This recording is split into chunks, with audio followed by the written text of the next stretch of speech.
Inside the package we will find all this right over here: the camera, the display, which is 5 inches LCD, 2 cables, USB type A to USB type C, and a user guide. The camera has 2 megapixels, a antenna for the video transmission and also antenna for temperature sensor, a reset button, USB type C for powering it up. Then it has the tripod mount at the bottom, and we can also mount it on the wall if we want to. The display is an LCD display, not touch screen. We will use these buttons right over here to navigate, but the resolution is great. I imagine once again it's 480 because I don't see anything on the specifications, but as you can see right over there, we can see really clear.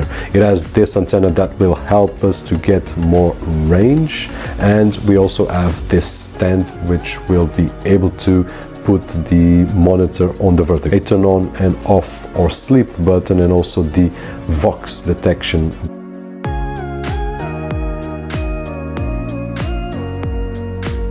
On the side we will have the menu button, multi-camera, because we can achieve 4 simultaneous cameras, and I can on this camera and open the screen automatically on that particular camera, which is really nice. Besides that, we also have right over here the directional button, which will give us the option to move the camera around in a 360 angle, volume up and down, brightness up and down, and the microphone activation so that I can talk to the camera.